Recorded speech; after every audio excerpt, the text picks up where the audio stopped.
Soal nomor 1. Diketahui premis-premis berikut. Premis pertama, jika harga BBM naik, maka harga sembako naik.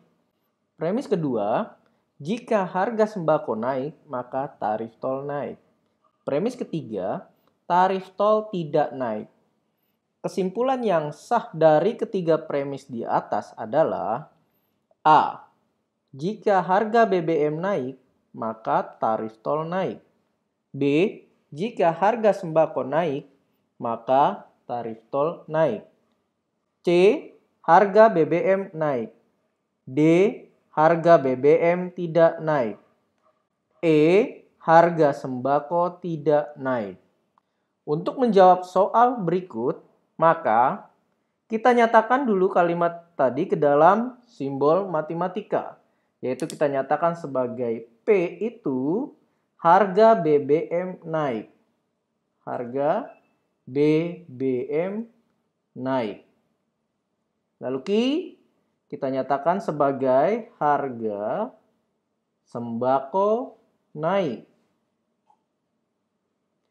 Yang premis ketiga itu kita nyatakan sebagai R, yaitu tarif tol naik.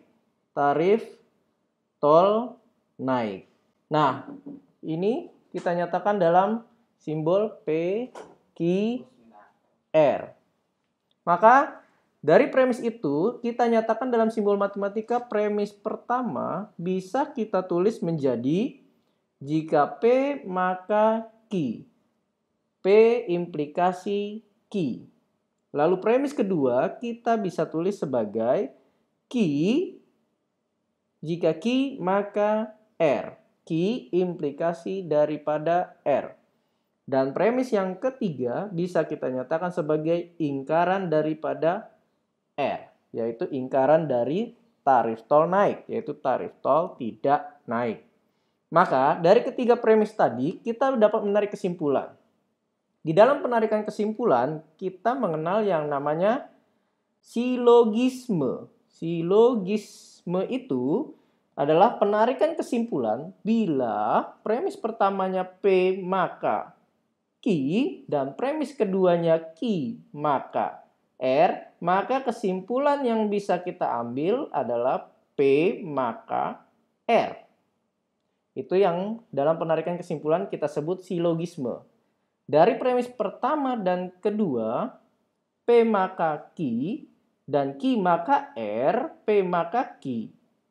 Q maka R dapat kita simpulkan menurut penarikan silogisme yaitu menjadi P maka R. Dari keduanya ini, lalu persamaan ini, penarikan kesimpulan ini kita ketemukan dengan premis ketiga. P maka R kita samakan ke dalam premis ketiga yaitu ingkaran daripada R. Maka kita dapat menarik kesimpulan P jika P maka R ketemu dengan ingkaran R itu dalam penarikan kesimpulan disebut juga dengan modus tollens. Di dalam modus tollens jika P maka R ketemu ingkaran R, kesimpulan yang diambil maka akan diperoleh ingkaran P. P itu adalah harga BBM naik ketemu ingkaran, maka kesimpulannya adalah harga BBM tidak naik. Maka jawabannya D, harga BBM tidak naik.